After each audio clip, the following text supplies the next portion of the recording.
এ আমার দুনিয়ার মুসলমান,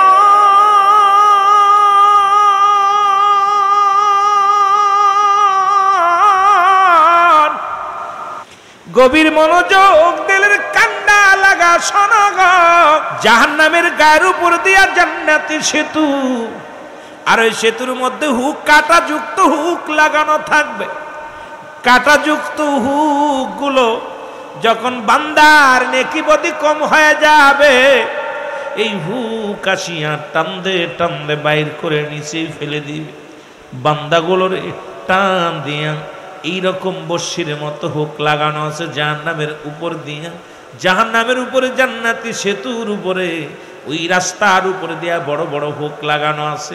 যখন কোন পাপিষ্ট বান্দা এই সেতুর মধ্যে উঠবে, এই মানুষগুলোকে হুকগুলো টানদে টানদে ফেলে দিবে। জাহান্নামী ফেরেশতারা হুকুম দিবে, মালিক ফেরেশতা তার সৈন্যদেরকে হুকুম দিবে, যাও যাও ওদেরকে সুরে জাহান্নামের মধ্যে ফেলে রে মুসলমান। এই জাহান্নামের মধ্যে মুসলমান হাবুডুবু খাইবে। সবচেয়ে রাসূল বললেন, একদল আমি জাহান্নামের মধ্যে দেখি রে, একদল মানুষ জাহান্নামের আগুনের নদীর মধ্যে সাঁতার খেলে, সাঁতার কাটে, আবার তারা কুল পেয়ে যায়, কিনারা পেয়ে যায়। রাসূলুল্লাহ বলা পর বলেন, আম্মা জান আয়েশা সিদ্দিকা বলে, ইয়া রাসূলুল্লাহ, ইয়া হাবিবাল্লাহ, এরা কিসের জন্য ওই জাহান্নামের আগুনের মধ্যে, আগুনের নদীতে সাঁতার কাটে? রাসূলুল্লাহ বলেন, এই পৃথিবীর মধ্যে এরা হলো চগলখর। পৃথিবীর মধ্যে যারা এর কথা ওর কাছে বলে বেড়ায়, পরনিন্দাকারী, আজকে বাংলার জমিনে শুধু গীবাতখর, আজকে শুধু সমালোচনা, আজকে দুনিয়ার মধ্যে শুধু গীবাতখর। রাসূলুল্লাহ বলেন, এই দুনিয়ার মধ্যে যারা চগলখুরি করবে, তাদের স্থান এক নম্বরে হবে আগুনের নদীর মধ্যে তারা সাঁতার কাটবে। তাদের নামাজ, তাদের রোজা, দুনিয়ার মধ্যে তারা নামাজও পড়তো, রোজা রাখতো, ভালো আমলও করত, এর জন্য মাঝে মাঝে কিনারা পাবে, আগুনের নদীর কিনারা পাবে। আবার জাহান্নামী ফেরেশতারা হুক দিয়া টান দিয়ে যা পানির ভিতরে ছুঁড়ে মারবে। এরা আগুনের ওই নদীর মধ্যে তাদের কিয়ামত পর্যন্ত থাকবে। কঠিন হাসরের ময়দানে মুসলমান শুনে নাও, আম্মা জান মুসলমান বললেন, এরপরে দ্বিতীয় জাহান্নামের মধ্যে গিলাম, দেখি রে মুসলমান শুনে নাও, সবচেয়ে করুণ কাহিনী। একদল মহিলারা জাহান্নামের আগুনের মধ্যে দাও দাও করে আগুনে জ্বলে। রাসূলুল্লাহ বললেন, বলা পর আম্মা জান খাদিজাতুল কুবরা বলে, ইয়া রাসূলুল্লাহ, ইয়া হাবিবাল্লাহ, এদের কারণটা কি আমার একটু বলবেন নি? মুসলমান শুনে নাও। আমার নবী বললেন, এই সমস্ত নারীরা হলো লানতকারী। আমার মা বোনেরা শুধু ওয়াজ শোনেন বাবা, আজকে বাংলাদেশের শুনে নাও, এরা স্বামীর লানতকারী। পৃথিবীর মধ্যে যারা স্বামীকে গালি দেয়, স্বামীকে অভিশাপ দেয়, আল্লাহর কসম, তার যতই পীরের কাছে যাক, মদিনা শরীফ তওয়াফ করুক, আর যতই হজ করুক, জীবনের সমস্ত আমলগুলো বরবাদ হয়ে যাবে। যে সমস্ত নারীরা তার স্বামীকে অভিশাপ দেয়, বলে অনেক নারী কয়, তুই মরে গেলে বাঁচতাম, তুই ভালো হলি না, জীবনে তোর পালে এসে শান্তি হলো না। এক কথাই যে সমস্ত মা বোনেরা তার স্বামীকে লানত করে, অভিশাপ দেয়, আল্লাহ রে নাও না, ওর পালে এসে শান্তি হলো না, ও মরেও না, এক কথায় স্বামীকে লানতকারী। রাসূলুল্লাহ বললেন, লানতকারী মহিলারা কিয়ামত পর্যন্ত তো জ্বলবেই জ্বলবে, হাসরের ময়দানে বড় অপমানিত হবে, লাঞ্ছিত হবে। আমার বাবারা, আমার গভীর মনোযোগ শুনে নাও, শুনে নাও। রাসূল বললেন, এবার ওই সমস্ত নারী একদল মানুষ দেখলাম, ওরে মুসলমান, শুধু নারী পুরুষ নয়, সব নারী পুরুষ একদল মানুষের, মুসলমান শুনে নাও, শুধু গুমরাইতেছে, জাহান্নামের মধ্যে গুমরাইতেছে। রাসূলুল্লাহ বলা পর আম্মা জান খাদিজাতুল কুবরা বলি, ইয়া রাসূলুল্লাহ, ইয়া হাবিবাল্লাহ, এর কারণ কি? নবী বললেন, এই দুনিয়ার মধ্যে সুদখোর আর ঘুষখোর, এই হারাম ভক্ষণকারী মানুষগুলো যারা, এই নারী আর পুরুষ যারা হারাম খেয়েছে, দুনিয়ার মধ্যে সুদের মধ্যে, ঘুষের মধ্যে জড়িত ছিল, এদের পেটের মধ্যে এই সুদ ঘুষগুলো, এই আবর্জনা হয়ে সব বিশ্ব দংশন করে, কিয়ামত পর্যন্ত করবে। কিয়ামতের ময়দানে জাহান্নামে যা পড়ো, এদের এই অবস্থা থাকবে রে মুসলমান শুনে নাও। আমার নবী বলে, খাদিজা রে, আর একটা জাহান্নামের মধ্যে গিলাম, একদল মহিলাদের মাথার উপরে আগুনের কাক ঠুকায় ঠুকায় মস্তিষ্ক গুলো খায়। আমার মা বোনের আজকে ওয়াজের ভিতরে জাহান্নামের বিবরণে গেলেন মুসলমান। এই ভয়াবহ তার কারণটা যদি বর্ণনা বর্ণনা করতে যে অনেক লম্বা আলোচনা। আমার বাবারা আমার, রাসূল বলেন ওই সমস্ত মেয়েরা যাদের চুল মুবারক দুনিয়ার কোন বেগানা পুরুষ দেখেছে, এই সমস্ত বেগানা পুরুষের চুলের মধ্যে মুসলমান শুনে নাও, যে সমস্ত মেয়েরা তাদের চুলগুলো ছেড়ে চলাফেরা করে, ইয়াউমাল কিয়ামতের ময়দান পর্যন্ত তাদের আগুনের কাকগুলো মস্তিষ্কগুলো ঠুকায় ঠুকায় খাইবে। কিয়ামতের ময়দানে তাদেরকে বিজ্জিতি করা হবে। হাসরের ময়দান তাদের জন্য বড় কঠিন হবে। জাহান্নামের মধ্যে চিরস্থায়ী থাকবে, আবাদান আবাদান, চিরস্থায়ী ভাবে জাহান্নামের অগ্নিকাণ্ডের মধ্যে তারা থাকবে। আমার বাবারা আমার, গভীর মনোযোগ।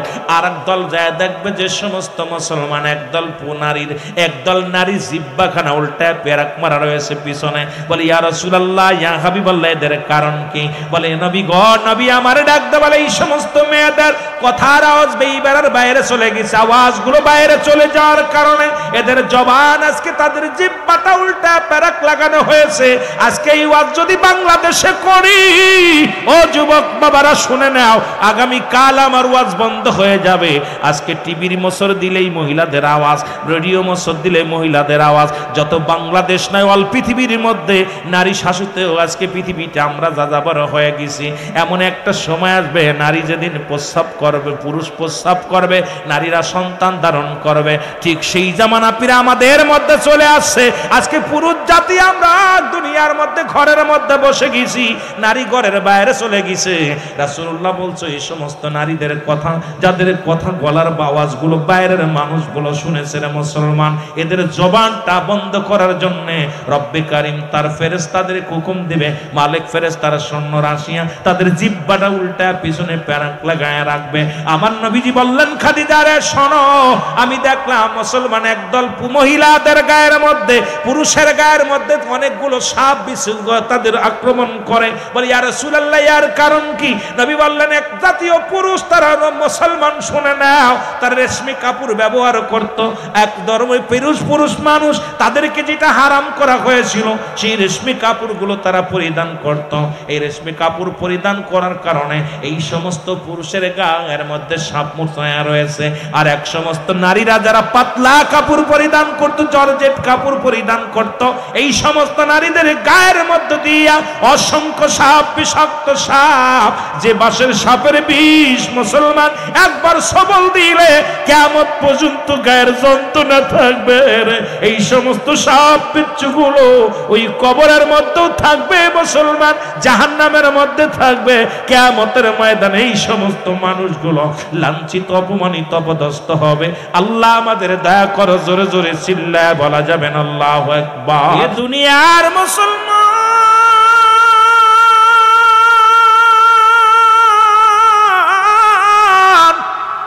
ওই জাহান্নামের ভয়ে, কবরের ভয়ে নবীর সাহাবীগণ কেঁদেছিল, তাবিগণ কেঁদেছে, খোলাফায়ে রাশিদিনরা কেঁদেছে। শুধু তাই নয়, আল্লাহর ওলিগণ কেঁদেছে, হক্কানি আলেম উলামারা কেঁদেছে। কারণ ওই কবরটা বড় দুষ্কর, কবরটা বড় ভয়ঙ্কর, যেখানে চিরদিনের জন্য থাকতে হবে মুসলমান।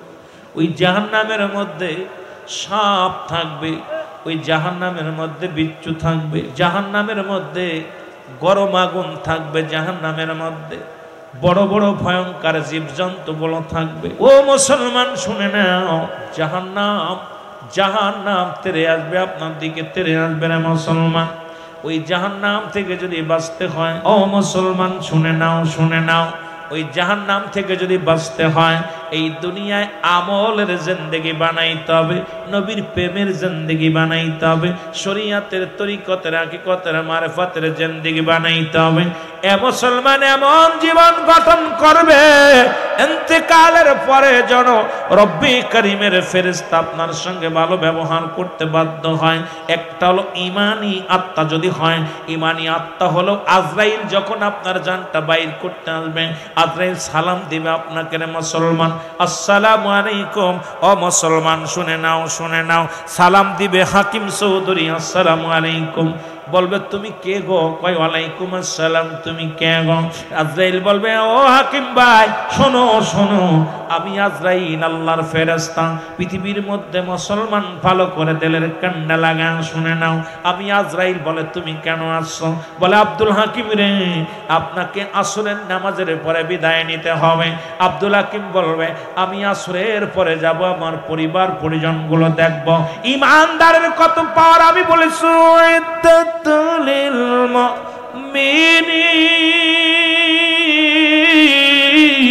ওরে মুমিনের কত, মুত্তাকিনদের কত পাওয়ার, মুমিনের কত পাওয়ার, মুমিনের জন্য প্রস্তুতি আছে 8টা জান্নাত। আর জান্নাতি মানুষের পাওয়ার কেমন এটা বলতে যাইয়া, আপনাদেরকে একটু বুঝাতে যাইয়া পিছনের দিকে চলে যায়। এবার আব্দুল হাকিম ডাক দে বলবে ও ফেরেশতা শোনো, আপনজনদের দেখা হয়ে যাবে। ফেরেশতা জিবরিল আমিন চলে, আজরাইল আলাইহিস সালাম চলে আসবেন। আজরাইলকে ডাক দে বলবে আব্দুল হাকিম। আব্দুল হাকিম বলবে আজরাইল রে, তুমি কোন জায়গাতে ঢুকবা? বলে আজরাইল আমি ঢুকবো কোন জায়গা? আজরাইল বলবে আমি ঢুকবো আপনার মাথা দিয়ে। মাথা বলবে আজরাইল দাঁড়াও। ওরে আমি দুনিয়ার মধ্যে কোন মানুষের সিজদা মারি নাই, দুনিয়ার মধ্যে আমি আমার রব্বে করিমের সিজদা করেছি। ও আজরাইল আমার মাথা দিয়ে যদি তুমি ঢুকে যাও, এই মাথাটা আমার অপবিত্র হয়ে যাবে, আমি রব্বে করিমের কাছে কি জবাব দিব? আমার মাথাতে আমি ঢুকতে দিব না। আজরাইল দাঁড়ায়া যাবে, চলে যাবে। বলে এবার ঢুকবো আপনার পায়ের কাছে। পা বলবে আজরাইল দাঁড়াও, আমি আমার পাতে ঢুকতে দিব না, কারণ এই পা দিয়ে যখন আজান পড়ে তো আমি মসজিদে চলে যাইতাম, কোথাও কোরআনের মাহফিল হলে সেখানে আমি চলে যেতাম, ভালো কাজে আদেশ করার সঙ্গে সঙ্গে আমি চলে যেতাম। আমার পা দিয়ে তোমার ঢুকতে দিতে পারি না। চলে যাবে হাতের কাছে, হাত বলবে আজরাইল দাঁড়াও, আমার হাত দিয়া দুনিয়ায় দান ধ্যান করেছি, হাত দিয়ে আমি কি করি নাই? এই হাত দিয়ে গানের প্যান্ডেলের টাকা দিই নাই, এই হাত দিয়ে মদের প্যান্ডেলের টাকা দিই নাই, এই হাত দিয়ে জুয়ার প্যান্ডেলের টাকা দিই নাই, এই হাত দিয়ে দুনিয়ার মধ্যে কোনো মূর্তি পূজারি করি নাই, এই হাত দিয়ে আমার রাসূলের অনুষ্ঠানে আমি মিলাদুন নবীর খরচ করেছি, এই হাত দিয়ে আমি মসজিদের জন্য দান করেছি, এই হাত দিয়ে আমি মাদ্রাসার জন্য দান করেছি, আমার এই হাত দিয়ে আমি কোথায় ওয়াজ মাহফিলে অসহায় মানুষের পাশে দাঁড়িয়েছি, এই হাত দিয়ে টাকা দিয়ে কোনোদিন মদের টাকা দিই নাই, জুয়ায় টাকা দিই নাই, এই হাত দিয়ে আমি ঢুকতে দিতে পারি না। আজরাইল দাঁড়াও। আজরাইল দাঁড়ায়া যাবে, বলবে এবার ঢুকবে মুখ দিয়ে। মুখ বলবে আজরাইল দাঁড়াও, আমার এই মুখ দিয়ে আমি মাওলার জিকির করেছি, আমার রাসূলের দুরূদ পড়েছি, আমার মুখ দিয়ে তোমার ঢুকতে দিতে পারি না। আজরাইল দাঁড়ায়া যাবে। ও যুবক, ও যুবক, কত পাওয়ার ইমানদারের পাওয়ার আর কাফেরদের আর ইমানদারের মধ্যে কত পার্থক্য রে মুসলমান। এবার ডাকতে বলবে ও হাকিম মোল্লা শোনো, হাকিম চৌধুরী শোনো, আমি ঢুকবো তোমার চোখ দিয়া। চোখ বলবে আমি কোনোদিন সিনেমা দেখি নাই চোখ দিয়া, এই চোখ দিয়ে কোনো বেগানা নারী চেহারা দেখি নাই, এই বেগানা চোখ দিয়া দুনিয়ার মধ্যে কোনো অন্যায় পথে যাই নাই, আমার এই চোখ দিয়ে কোরআন পড়েছে, আমার এই চোখ দিয়ে উলামায়ে কেরামরে দেখেছি, আমার এই চোখ দিয়ে আমার মা বাবার মায়ার নজরে দেখেছি, আমার চোখ দিয়া আমি আমার রবের এই সৃষ্টি জগৎটাকে আমি কি করেছি। আমার বক্তাকে বলেছিল সারা পৃথিবী রব্বে কারিম বানাইলেন কুন আর ফায়াকুন বলিয়া, ফেরেশতা বানাইলেন আল্লাহ কুন আর ফায়াকুন বাইর হয়ে যাও, কুন বলিয়া বাইর করলেন। আসমান যেমনি বানাইছে আল্লাহ এমনি তোরে বানাই নাই, জমিন যেমনি বানাইছে তোরে এমনি বানাই নাই। ফেরেশতারা আল্লাহর নিকটবর্তী সব সময়, ফেরেশতাদের যেমনি আমার আল্লাহ বানাইছে রে বান্দা এমনি তোরে বানাই নাই, আমার আল্লাহ রব্বুল আলামিন এমনি তোরে বানাই নাই। এই দুনিয়া যেমনি বানাইছে এমনি তোরে বানাই নাই, পাহাড় যেমনি বানাইছে এমনি তোরে বানাই নাই। আমার আল্লাহ কয় বান্দারে আমি তোরে কুদরতি হাত মুবারক দিয়া আমি আমার বান্দাদেরকে বানাইলাম, এই জন্য গোটা পৃথিবীর কুল কায়নাতের মধ্যে শ্রেষ্ঠতার আসনে আমি আমার বান্দারে বসাইয়া দিলাম। এক কথায় কাফের বেঈমান মুনাফিকদের জন্য রব্বুল আলামিন প্রস্তুতি করে রাখছে, একটা নয় দুটি নয়, 7টা জাহান্নাম। রব্বে কারীম দুনিয়া সৃষ্টির আগে, দুনিয়া সৃষ্টি করিয়া কোন কায়নাত বানাইয়া রব্বে কারীম 2টা জায়গা করলেন, একটা হলো জাহান্নাম, একটা হলো জান্নাত। আল্লাহ বলে মুমিনদের জন্য, কাফের বেঈমানদের জন্য আমি প্রস্তুতি করে রাখলাম 7টা জাহান্নাম, আর মুসলমান মুমিনদের জন্য, ইমানদারদের জন্য আমি রেখে দিলাম মুমিনিন আর মুমিন মুত্তাকিনদের জন্য আমি রব্বি কারীম রেখে দিলাম 8টা জান্নাত। জোরে জোরে চিল্লায় বলা যাবে না সুবহানাল্লাহ। এ দুনিয়ার মুসলমান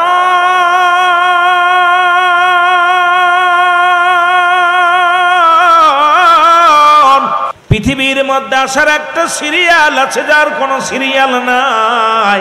দেখা যায় দুনিয়ার মধ্যে বাবা জিন্দা, বাবা জিন্দা, সন্তান নাই, সন্তান জিন্দা, বাবা নাই। সন্তানের কাঁধে বাবার লাশ, বাবার কাঁধে সন্তানের লাশ। এই পৃথিবীর মধ্যে কে যে ব্যক্তি যখন পিতা মাতার লাশ বহন করেছে সেই জানে মুসলমান বাবা মার লাশটা কত ভারী, সন্তানের লাশ কত ভারী।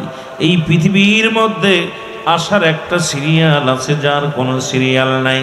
মানুষের মৃত্যু হয় 2টা টাইমে, একটা হলো রাতের বেলা, একটা হলো দিনের বেলা। ও মুসলমান, দিন শেষ করেছি, মৃত্যুবরণ করি নাই। রাত 12টা বাজতে চললো, এখনো মৃত্যুবরণ করি নাই। রাম রাম আমি আপনি সকাল পর্যন্ত জিন্দা থাকবো, কেউ বলতে পারি না। মরণের পেয়ালা আপনার আমার আসতে পারে যে কোনো মুহূর্তে, যে কোনো মুহূর্তে দুনিয়া থেকে বিদায় হয়ে যেতে পারি। জোরে জোরে চিল্লা বলা যাবে না ঠিক কিনা? দুনিয়ার মুসলমান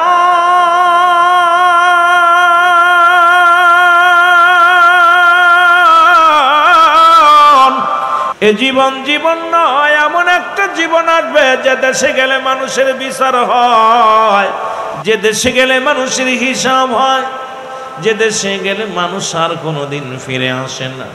আমরা সেই দেশের যাত্রী। জোরে বলেন ঠিক কিনা? আর একটু জোরে চিল্লায় বলেন ঠিক কিনা? ও মুসলমান, গভীর মনোযোগ।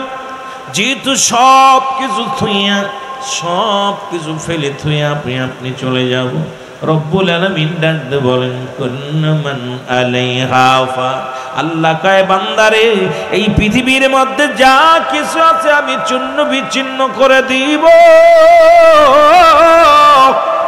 ও মুসলমান, আমি পিরাইটা আলোচনার মধ্যে বলি, কার জন্যে তুমি ঘুষ খাও, কার জন্যে তুমি সুদ খাও, কার জন্যে তুমি এত মস্তানি করো, কার জন্য মিথ্যা মামলা দাও, কার জন্য দুনিয়ার সম্পদ লুণ্ঠন করো।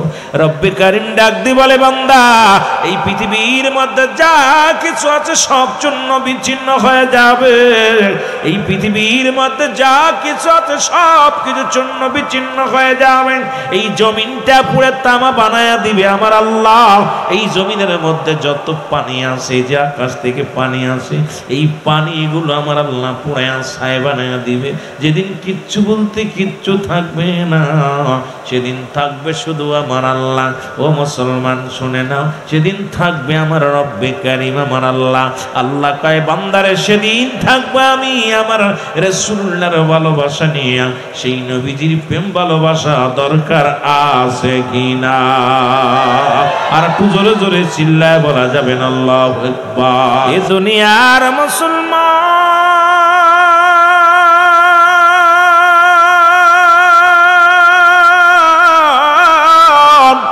মানুষের 3টা বিপদ। নাম্বার 1 হলো মানুষের মরণ, এক নাম্বার হলো মানুষের মরণ, 2 নাম্বার বিপদ হলো মুসলমান কবর, 3 নাম্বার বিপদ হলো কিয়ামতের ময়দান। যেদিন হাসরের ময়দান হবে, জাহান্নামের গায়ের উপর দিয়া জান্নাতি সেতুখানা হবে রে মুসলমান।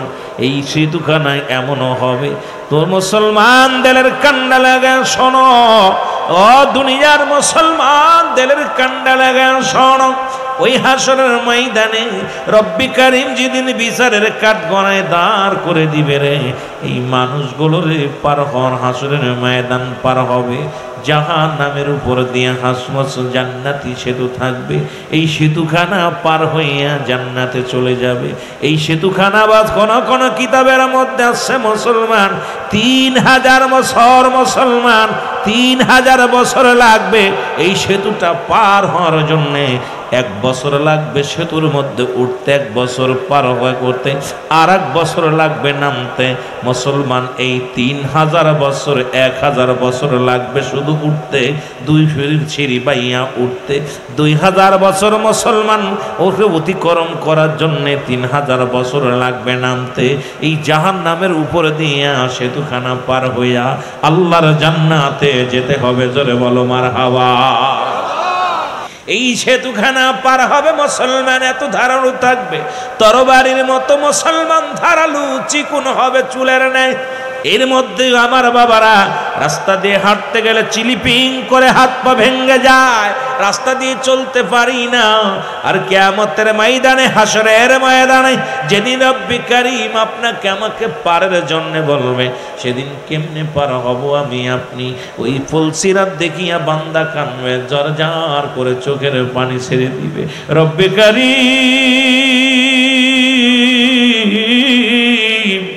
এই ফুলসিরাত আমি কেমনে পার হব? যেমনি নবীজি আমার দেখে ফুলসিরাত দেখিয়া নবী কেঁদেছিল, আল্লাহ আমার উম্মত এই ফুলসিরাত কেমনে পার হবে রে আল্লাহ। আল্লাহ এই ফুলসিরাত এত 3000 বছরের রাস্তাগুলো আমার উম্মতিরা কেমনে পার হবে? রব্বে কারীম ডাক দে বলে, হাবিবে গো, যাদের ঈমান থাকবে, যাদের আমল থাকবে, দুনিয়ার মধ্যে যারা জিন্দেগিটা আমি রব্বে কারীমের পাগল হয়ে ইবাদত বন্দেগী করে আসবে, আমি রব্বি কারীম এমন সহজ করে দিব বিজলির নাই।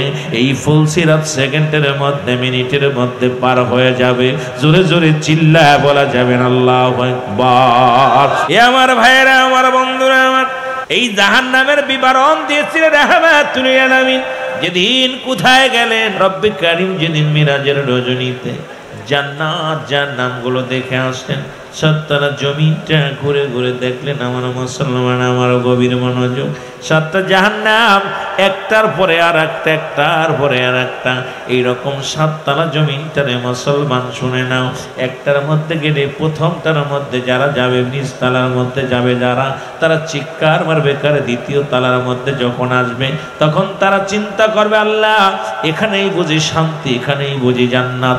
এরপরে থেকে যখন যাবে এইরকম 7টা জাহান্নামের বিবরণ রাহমাতুল লিল আলামিন দিয়েছিলেন। ওই মিরাজের রজনীতে রাহমাতুল লিল আলামিনকে আমার রব্বুল আলামিন তার ফেরেশতা দিয়া গোটা কুল কায়নাতকে দেখাইলেন, জান্নাত জাহান্নাম দেখাইলেন। আমার নবীজি ঘুরে ঘুরে দেখলেন, আর জাহান্নামের গায়ের মধ্যে একটা গাছ লাগানো আছে। রাসূল বলে সবচাইতে ভয়ঙ্কর গাছ হলো, সেই গাছটার নাম হলো জাক্কুম নামে কাঁটাযুক্ত গাছ। আর এই গাছটা ধরে ধরে মানুষকে গিরাজ করে ফেলবে, মানুষকে খেয়ে ফেলবে। এ মুসলমান শুনে নাও, শুনে নাও, শুনে নাও, রব্বি কারীম আমাদেরকে জাহান্নামের আগুন থেকে বাঁচাও। আল্লাহ জাহান্নামের অগ্নিকাণ্ড থেকে বাঁচাও, জাহান্নামের ওই আগুন থেকে আমাদেরকে বাঁচাও। এ মুসলমান গভীর মনোযোগ, কথাগুলো বলতে গেলে অনেক কথা এসে যায়।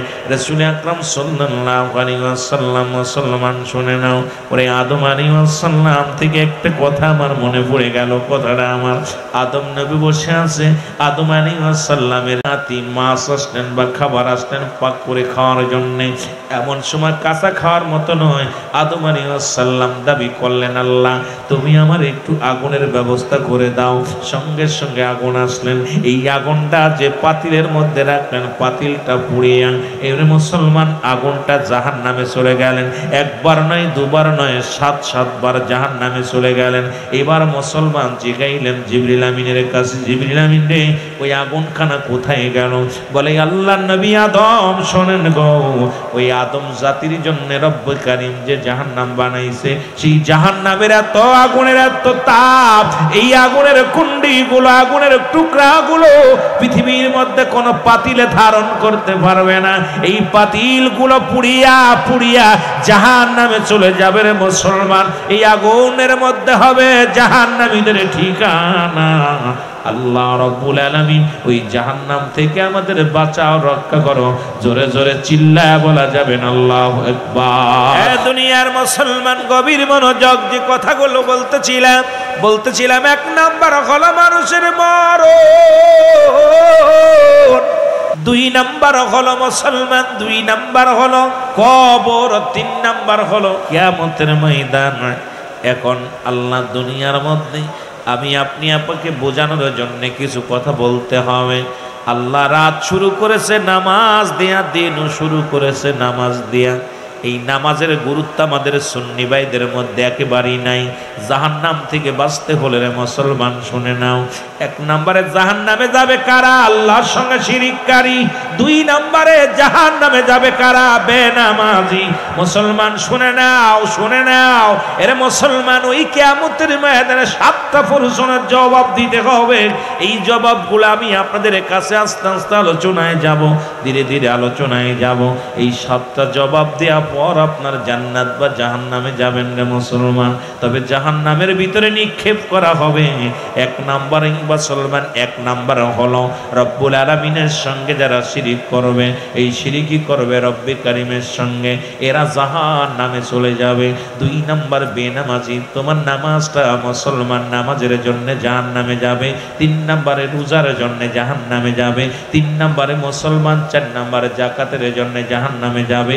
যাকাত যারা পরিমাণ নেশাব পরিমাণ মালের মালিক হয়েছে, বান্দারে ডাকতে বলে, বান্দা দুনিয়ার মধ্যে আমি আল্লাহ অর্থ দিয়েছিলাম, দুনিয়ার মধ্যে আমি সম্পদ পেয়েছিলাম তোমারে, তুমি কোন পথে ব্যয় করলে, কোন পথে আয় করলে? মুসলমান শুনে নাও, শুনে নাও। 4 নাম্বার এরকম 5 নাম্বার মুসলমান শুনে নাও, এই যাকাতের জন্য 5 নাম্বার তোমার যৌবন কালটা তুমি কেমনে কাটাইলা? মুসলমান শুনে নাও, ইমানের আমল হবে এদিন কিয়ামতের ময়দানে যখন আপনাকে জবাবদাহিতা করতে হবে, সেদিন জবাব দেওয়া সম্ভব হবে না। সবাই ইয়া সালিম ইয়া সালিম বলে কানবে, মানুষের জবানের মধ্যে থাকবে ইয়া সালিম, আল্লাহ আমাকে নিরাপত্তা দাও, শান্তি দাও, শান্তি দাও। কেউ কেউ বলবে লাদ্রি, যখন প্রশ্ন করবে পারবে না বলবে লাদ্রি। তাছাড়া সবার জবানে থাকবে আল্লাহ ইয়া সালিম ইয়া সালিম, আল্লাহ আমাকে নিরাপত্তা দাও, শান্তি দাও। এই শান্তি যদি পাইতে হয় দুনিয়ার জিন্দেগির মধ্যে ইবাদত করার দরকার আছে কিনা? এই জন্য বলতেছিলাম মানুষের মৃত্যু যেহেতু 2টা টাইমে হয়, ও মুসলমান শোনো, রাত শুরু করেছে আমার আল্লাহ নামাজ দিয়া, দিনও শুরু করেছে আমার আল্লাহ নামাজ দিয়া। দিনের শুরু হলো বান্দারে ফজর, ও বান্দা ফজরের 2 রাকাত সুন্নাত নামাজ তুমি আদায় করলা, সঙ্গে সঙ্গে তুমি হয়ে গেলে রাসূলের প্রেমিক। এখন মুখে মুখে আমরা সবাই সুন্নি বলি, মসজিদে পাওয়া যায় না। বাতিলেরা এই জন্য আমাদেরকে বলে সুন্নিরা নামাজ পড়ে না। বড় দুঃখ লাগে তখনই মনের ভিতরে যে এখন আপনারা কেন নামাজের মধ্যে যান না?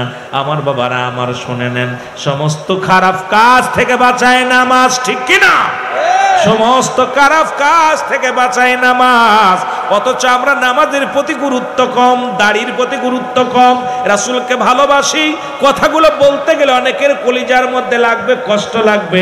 বলে নবীরে ভালোবাসি, জানের চাইতে বেশি ভালোবাসি, কিন্তু মুখের দাড়িগুলো 30 দিন কাটি। মুসলমান সপ্তাহে 1 দিন শেভ হয়। তুমি যদি রাসূলকে ভালোবাসো, আজ থেকে শপথ করবা, সুন্নি জামাতে যদি ঢুকতে চাও, আহলে সুন্নাতুল জামাতের যদি সদস্য হতে হয়, অবশ্যই রাসূলের দায়মি সুন্নাত গুলো আদায় করতে হবে। জোরে জোরে চিল্লায় বলেন ঠিক কিনা? আমার ভাইরা, আমার বন্ধুরা, আমার 2 রাকাত সুন্নাত নামাজ তুমি আদায় করলা বান্দা, তুমি হয়ে গেলে আমার রাসূলের প্রেমিক। এবার 2 রাকাত ফরজ নামাজ তুমি আদায় করলা, সঙ্গে সঙ্গে তুমি হয়ে গেলে আমার আল্লাহর গোলাম। এখন রাতে দিনের মধ্যে যদি তোমার মরণ হয়, 1 নম্বরে তুমি হবা আমার নবীর প্রেমিক, আল্লাহর গোলাম। জোরে জোরে চিল্লায়া বলা যাবে না সুবহানাল্লাহ? তাই নাই, সুলাইমান পয়গম্বর আপনারা নাম শুনেছেন। এই সুলাইমান পয়গম্বর নদীর কিনারায় বসে আছে, নদীর কিনারায় দাঁড়িয়ে আছে লাঠি নিয়ে। পয়গম্বর সুলাইমান দেখে একটা পিপিলিকা তার মুখে একটা খাবার নিয়ে রওনা দিছে। সুলাইমান পয়গম্বর দেখে বড় আশ্চর্য হয়ে গেলেন, ডাক দিয়ে বলেন, হে পিপিলিকা, দেখে বসে আছেন, দাঁড়াইয়া দাঁড়ায় দেখতে লাগলেন, দেখি কি হয়। এইবারে পয়গম্বর সুলাইমান পয়গম্বর দেখলেন ওই ওই পিপিলিকাটা গুটি গুটি পেয়ে সাগরের কাছে আসলেন। সুলাইমান পয়গম্বর চিন্তা করে সাগরে ডুবে পিপিলিকাটা মারা যাবে, হয়তো পিপাসা লাগছে তা সাগরে যায়, পিপিলিকা যদি সাগরে পানি খাইতে যায় এটাকে সম্ভব, বাঁচা সম্ভব? সুলাইমান পয়গম্বর দাঁড়ায় রইলেন। হঠাৎ করে দেখে সাগরের ভিতর থেকে একটা ব্যাঙ লাফ দিয়ে উঠছে। আইঠা ব্যাঙটা হা করছে, পিপিলিকা গালের ভিতর ঢুকে গেছে। ঢুকে যাওয়ার পর চিন্তা করে হারে পিপিলিকাটা খেয়ে ফেললো। পিপিলিকাটা কত কষ্ট করে পিপাসার পানি নিবারণের জন্য আসলো, পিপিলিকাটা খেয়ে ফেললো। কিছুক্ষণ পরে দেখে আবার ব্যাঙটা লাফ দিয়ে উঠছে, উঠার পর হা করছে, আবার পিপিলিকাটা বাইর হয়ে গুটি গুটি পায়ে হাঁটা শুরু করছে। পিপিলিকাকে ডাক দে সুলাইমান পয়গম্বর ডাক দে বলে, সুলাইমান পয়গম্বর, এ পিপিলিকা, একটু আগে তুমি যে খাবার নিয়ে গেলা সেই খাবার কি করলা? পয়গম্বর সুলাইমানের কথা শুনে ডাক দে বলে, হে নবী পয়গম্বর সুলাইমান পয়গম্বর শোনেন, ওই সাগরের মধ্যে পাহাড়ের পাথরের মধ্যে একটা প্রাণী আছে যেটা এমন তার ঠিকান থেকে বারণের মতো পথ নাই, ছোট্ট শৃঙ্গ পথ। ওই প্রাণীটাকে বাঁচানোর জন্যে রব্বে কারিম আমার খাবারের ব্যবস্থা, সারাদিন ভরে আমি খাবার খুঁজে খুঁজে আমি দানাগুলো আনি, আর ব্যাঙ্গের দায়িত্ব দিচ্ছে ওর গালের ভিতরে যাওয়ার পর আমি ভিতরে গেছি, ওই জায়গা ছেড়ে দিছে, আমি ভিতরে যে এই পোকাটা তাকে খানা খাওয়াই আনছি। পয়গম্বর সুলাইমান ডাক দে কয়, রব্বে কারিম তুমি ওই সাগরের মধ্যে পাথরের মধ্যে একটা পোকা, তাকেও তুমি খাও। আমার আল্লাহ বলে, হে পয়গম্বর সুলাইমান শোনো, সমস্ত মাখলুকাতের খাবার ব্যবস্থা, রিজিকের ব্যবস্থা আমি রব্বে কারিমের। জোরে বলেন না সুবহানাল্লাহ, আরো জোরে।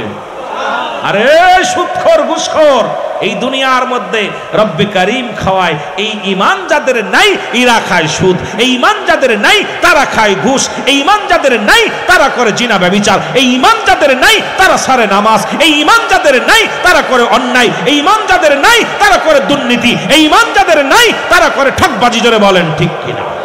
এ দুনিয়ার মুসলমান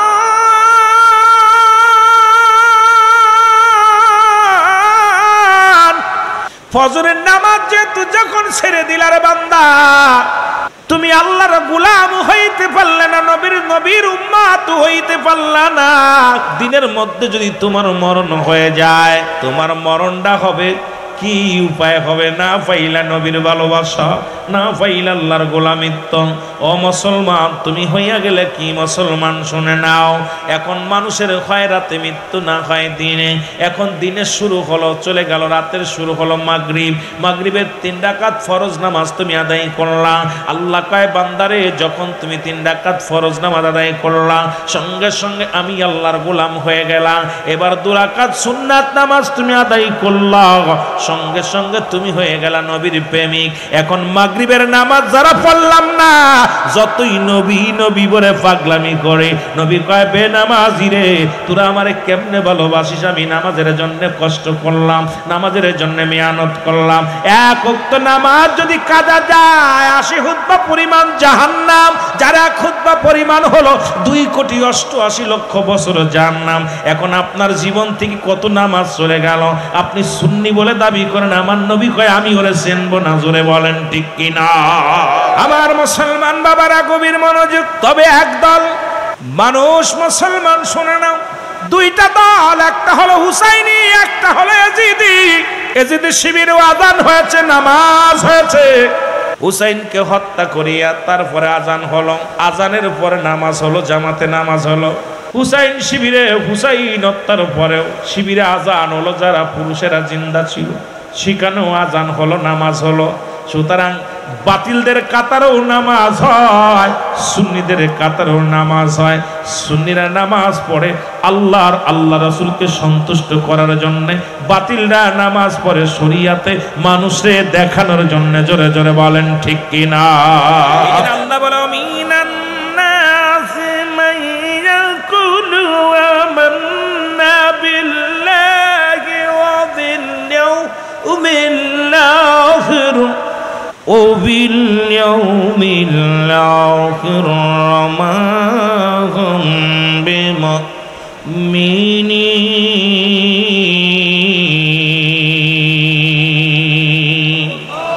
আল্লাহ কয়, হাবিব রে, মিনান নাস, মানুষের মধ্যে মা করে তারা বলবে আমান্না, ঈমান আনছে বিল্লাহি, আল্লাহর প্রতি।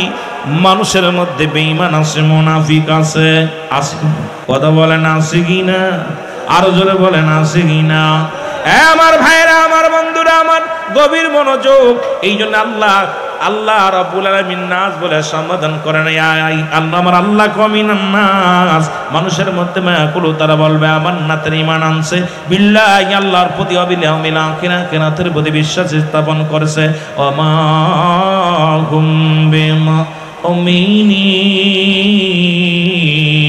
ওরা বলবে আমরা মুমিন, আমরা মুত্তাকিন। আল্লাহ বলেন না না, ওরা মুমিন হতে পারে না, ওরা মুত্তাকিন হতে পারে না। ওদের জন্য আমি রেখে দিলাম উইদ্দাতানিল কাফিরিন।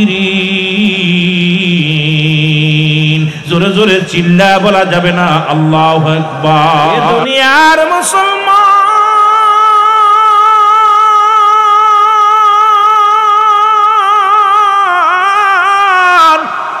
ওরে মানুষ যখন মারা যাবে রে, বলতেছিলাম তিনটা বিপদ। নাম্বার 1 হলো মানুষের মরণ, নাম্বার 2 হলো কবর, নাম্বার 3 হলো কিয়ামতের ময়দান।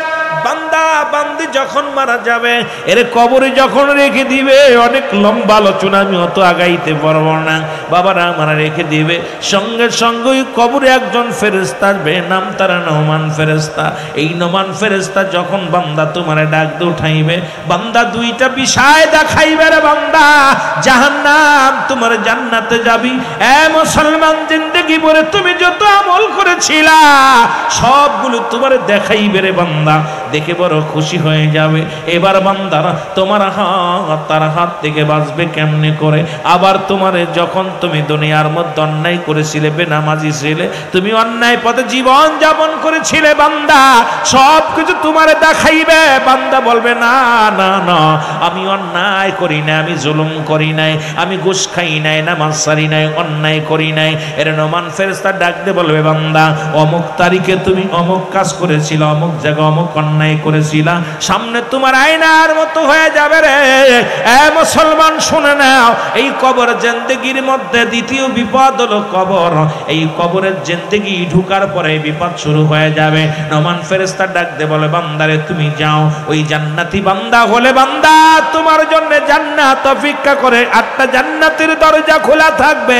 বান্দারে যা যা, ওই জান্নাত থেকে সুন্দর সুন্দর নিয়ামতগুলো আসবে, তোর সুন্দর ঘিরান আসবে, ফল ফলাদি যত নিয়ামত আছে কিয়ামত পর্যন্ত কবরে শুয়ে শুয়ে ভোগ করবে। আর জাহান্নামীদেরকে জাহান্নামের 8টি দরজা খুলে দেয়া হবে রে মুসলমান। এই জাহান্নামের অগ্নিকাণ্ড সব বিচ্ছুগুলো কবরের মধ্যে হাজির হয়ে যাবে। ও মুসলমান, এইগুলো কিয়ামত পর্যন্ত দংশন করতে থাকবে। আর কবরে কোনো রাত আর দিন নাই, দিন আর রাত নাই, সকাল আর সন্ধ্যা নাই। ওই যে কবরে শুরু আছে, কিয়ামত পর্যন্ত কোনো শেষ মুসলমান শুনে নাও, এর আগে কোনো শেষ নাই রে মুসলমান। যখন আপনার ইসরাফিল আলাইহিস সালাম সিংহের মধ্যে ফু লাগাইবে, দুনিয়াটা কিয়ামত হয়ে যাবে, দুনিয়ার সব মানুষগুলো উঠে যাবে রে বান্দা। উঠিয়া দাঁড়াইয়া রে সবাই নফসি নফসি করে দৌড়াইবে, সবাই জবান দিয়া বলবে, মুসলমান শোনো, এই জবানের মধ্যে সবাই দৌড়াইবে সামনের দিকে, পিছনের দিকে তাকানোর সময় থাকবে না, ডানে তাকানোর সময় থাকবে না, বামে তাকানোর সময় থাকবে না। আসরের ময়দান এত কঠিন হবে না মুসলমান, মুঠো হাত উপরে সূর্য উদয় হবে, মুঠো হাত উপরে সূর্য উদয় হবে, মানুষের মস্তিষ্ক গুলো গলে গলে পড়বে রে মুসলমান। শুনে নাও, ওই হাসরের ময়দানে নাক কান দিয়া, এই গলা দিয়া, গইকনা বসাল মানে এই মাথার মস্তিষ্ক গুলো গলে গলে জমিনের মধ্যে পড়ে যাবে। মানুষগুলো সাঁতার কাটবে, হাসরের ময়দান খারাপ হয়ে যাবে। ওদিন বিচারের কাঠ গড়ায় দাঁড়ায় যাবে রব্বে কারিম। সেদিন হাসরের ময়দানে চেয়ারের মধ্যে বসবে, কুরসির মধ্যে বসবে রে মুসলমান। অনেক লম্বা আলোচনা, আমি আপনাদেরকে বলে যাই, বান্দারা দৌড়াইবে, দৌড়ে আসবে একজন নবীর কাছে আসবে রে বান্দা। আদম আলাইহিস সালামের কাছে আদম আলাইহিস সালাম অপারক হয়ে যাবে। আদম বলবে যাও ইব্রাহিমের কাছে, ইব্রাহিম অপারক হয়ে যাবে। ইব্রাহিম বলবে যাও ঈসার কাছে, ঈসা অপারক হয়ে যাবে। চলে যাবে মুসার কাছে, মুসা বলবে অপারক হয়ে যাবে। মুসা নবী ডাকতে বলবে, বান্দা যাও যাও, ওই দেখো উম্মতের কান্ডারি রাহমাতুল লিল আলামিন, যে নবী আমার দুনিয়া থেকে বলেছেন হায়াতি খায়রুল লাকুম, আমার হায়াতের জিন্দেগিটা আমার উম্মতের জন্য কল্যাণ স্বরূপ, ওয়াফাতি খায়রুল লাকুম, নবীর ইন্তেকালটা উম্মতের জন্য কল্যাণ স্বরূপ। এই দুনিয়ার মধ্য থেকে রাসূল দুনিয়ার মধ্যে আগমন করেছে উম্মতের কান্ডারি হইয়া, শরীয়ত তরিকাত বোঝানোর জন্য এই দুনিয়ার মধ্যে রাসূলকে আল্লাহ পাঠাইলেন দুনিয়ার বুকে, আবার রাসূলকে বিদায় করালেন এই দুনিয়ার উম্মতের বাঁচানোর জন্য। আমার বাবারা, আমার ওই উম্মতের কান্ডারি রাহমাতুল লিল আলামিন ডাক দিবে উম্মতিরা,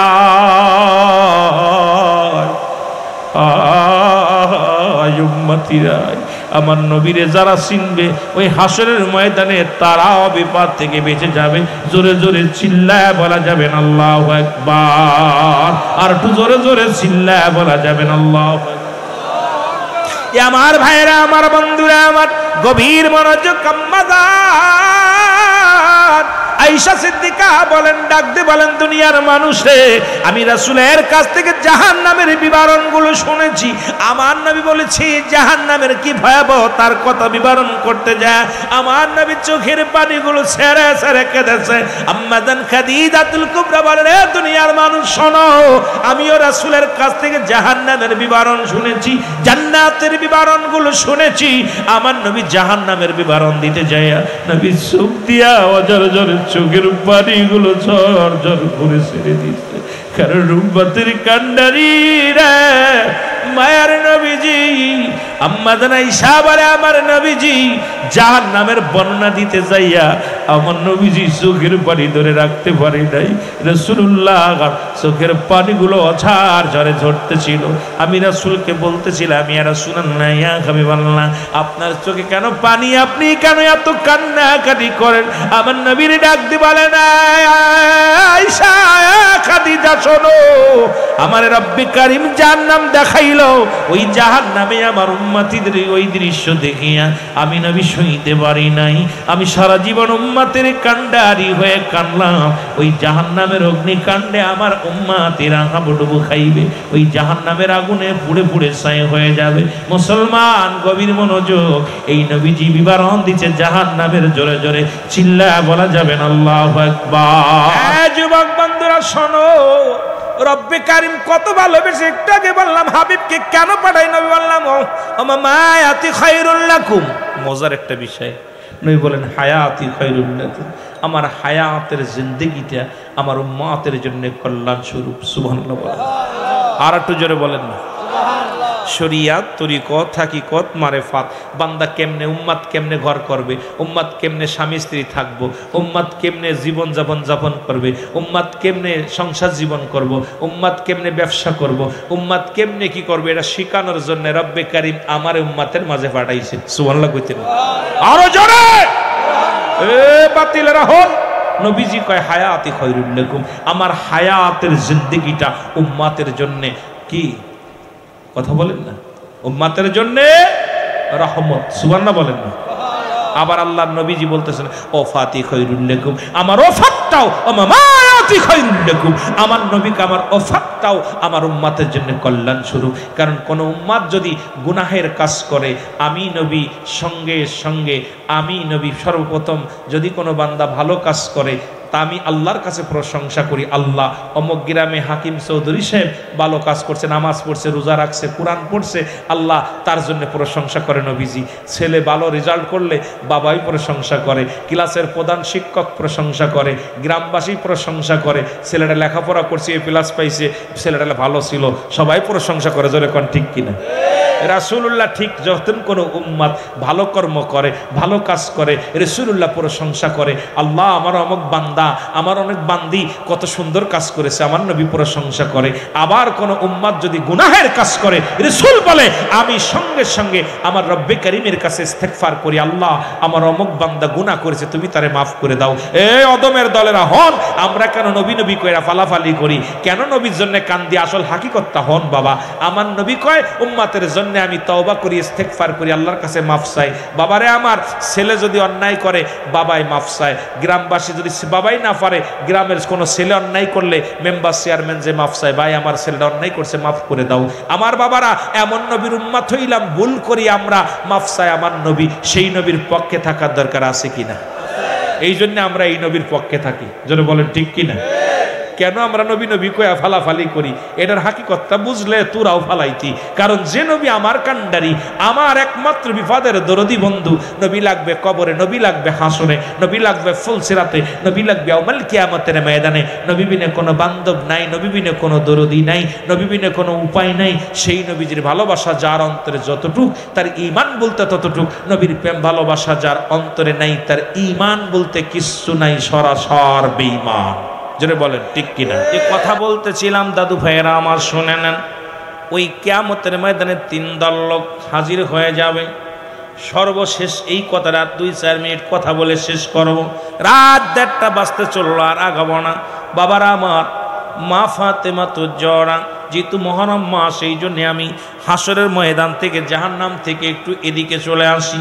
বিস্তারিত যদি জাহান্নামের আলোচনা করি, ওই জাহান্নামের মুসলমান শুনে নাও, জাহান্নামীদের উরুত হবে কত বড়, দাঁত হবে কত বড়, ওদের দেহ মুবারক কত বড়, চুল হবে কত বড়, নখ হবে কত বড়, এরা হবে কত বড়, এইগুলো নিয়ে যদি আলোচনা করি আরো ঘন্টা নেক আলোচনা করার দরকার। জাহান্নামীদের বিবরণ, জাহান্নামীদের গঠন, জাহান্নামীদের বর্ণনা করতে গেলে সময়ের দরকার। মুসলমান শুনে নাও, ও আমার বাবারা, আমার দিলের কান্ডা লাগানো শোনো। সর্বপরিচিত আমি প্রধান অতিথি, সব গবেষণা, সব আলোচনা যেটা শুনলাম, সর্বোপরি আমাদেরকে কিয়ামতের ময়দানে অনেকে বলে 73 দল লোক হবে, 72 দল জাহান্নামে যাবে, 1 দল হবে জান্নাতি। এই দল মুসলমান আমরা বলে আহলে সুন্নাতুল জামাত, সেই দল। জোরে জোরে বলেন মারহাবা। ওরে মুমিন থাই হুঁশিয়ারে, আপনাদের চট্টগ্রামের লোক কয় চলছে ধর্ম নিয়া বাড়াবাড়ি, চলছে ধর্ম নিয়া বাড়াবাড়ি, আগুন ঈমানের বাজারে, থাই হুঁশিয়ারে মুমিন, থাই হুঁশিয়ারে মুমিন, থাই। উম্মত হবে 73 দল, 72 দল যাবে রসাতল, বলছে নবী ধনে। জোরে বলেন ঠিক কিনা? এর বর্তমানে বাতিল ফেরকা দেশটা গেছে ভরে। জোরে বলেন ঠিক কিনা? ওনার কথাটা বালা, তবে আমি গানটা পারি না। ওই মেলা আগে তো শুনেছিলাম, মাঝে মাঝে এক কলি, এই জন্য বলি মুমিন থাই হুঁশিয়ারে মুমিন। চলছে ধর্ম নিয়া বাড়াবাড়ি, চলছে ধর্ম নিয়া আগুন ঈমানের বাজারে, থাইকো হুঁশিয়ারে মুমিন। এর 3 দল মানুষ হাজির হয়ে যাবে। 1 দল মানুষেরা মা ফাতেমা খাতুনে জান্নাত, মা ফাতেমা তো জরা, জনম দুঃখিনী মা গো, হাসুরির এক পারে কানতে কানতে দৌড়াইবে। 1 হাতে থাকবে রক্ত মাখা জামা, 1 হাতে থাকবে বিষের পেয়ালা। এরে মুসলমান, সন্তানের লাশ বাবার কাঁধে, বাবার লাশ সন্তানের কাঁধে। কোন মা পৃথিবীর বুকে এমন কোন মা আসেনি রে, যারা এই সন্তানের দেহখানা, সন্তানের লাশ দেখে সহ্য করতে পারে রে মুসলমান। 1 হাতে থাকবে রক্ত মাখা জামা, আর 1 হাতে থাকবে মুসলমান বিষের পেয়ালা। কানবে আল্লাহ, আমি বিচার চাই, আরশ মোল্লার মালিক। আজকে আমি এই আপনাদের সুয়াদে কারবালার আলোচনা, যেহেতু আমার বাবারা সংক্ষিপ্ত আকারে সারমর্ম কথাটা আমি বলে যাই, যেটা আপনাদের সার্থক হবে মাহফিল খানা। কারণ সন্ধ্যা থেকে যত আলোচনা হয়েছে, সারমর্মগুলো আমি বিস্তারিত এখন বর্ণনা করে সুয়াদের কথাটা একটু বলে চলে যাব। মুসলমান বাবারা আমার, এবার এক আমার নবীজি কানবেন, ইয়া রব্বি হাবলি উম্মাহ, আমার রব্বে কারীম। দেখবে একদিকে কান্দে জনম দুঃখী মা,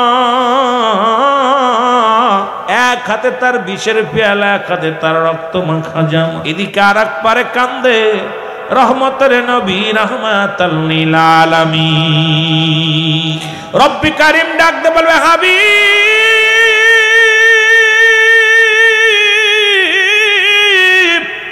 আপনি সিজদার মধ্যে পড়ে কাঁদেন, ইয়া রব্বি হাবলি উম্মতি।